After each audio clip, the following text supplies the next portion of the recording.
Ça sort d'un chapeau, ces questions-là. Alright. Ah. Alright. Quel est le fil conducteur de l'album De Sol et d'Éther?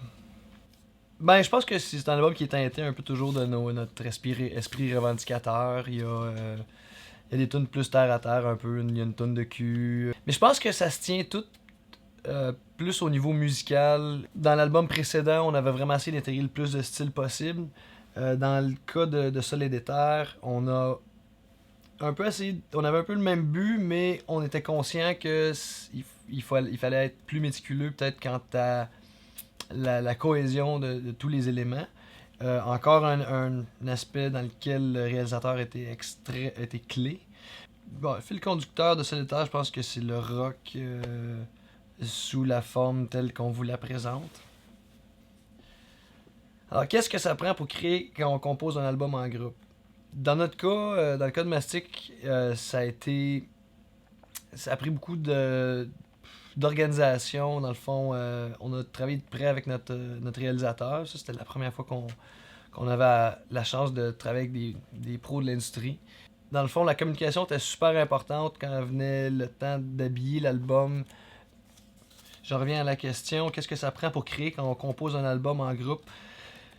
Moi, je pense que je serais enclin à dire un bon réalisateur.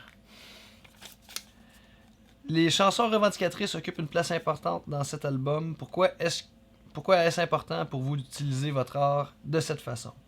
Je pense que l'art, c'est la manière la plus honnête de partager une idée. Parce que, en tout cas, en général, dans la musique, on a moins tendance à se gêner, puis on a moins peur d'être politically correct. Ouais, ça occupe toujours une place importante, parce que pour nous, je pense que c'est vrai. C'est vrai, c'est... je veux pas rentrer dans des exemples spécifiques, aucunement, mais les causes auxquelles on s'attaque, l'environnement, les crocheries, je pense que c'est ce qui est le plus vrai, genre c'est ce qui affecte tout le monde dans le fond. C'est universel, un peu comme la musique. C'est deux choses qui vont très bien ensemble, je trouve. Et en plus, la musique réussit à parfois alléger ces sujets-là qui sont souvent trop pesants pour bien des gens. Et puis, ouais, je pense que c'est pour ça que c'est important de pas se censurer. Yeah. Next. Et la dernière. Si tu n'avais qu'un seul mot pour décrire la chanson Pirate, ce serait quoi? Pourquoi? Louis-Philippe Robillard, d'un, parce qu'il l'a écrit, et puis parce que c'est bel et bien un texte bien à lui.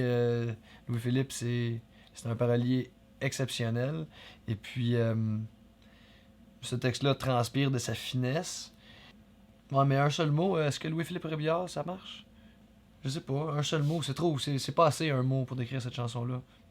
Déjà, avec Louis-Philippe Robillard, on est rendu à 3. 3 mots! Hey! Je pense que c'est ça. J'étais supposé vous donner un mot, je n'en ai pas le plus que ça. Fait que... Voilà!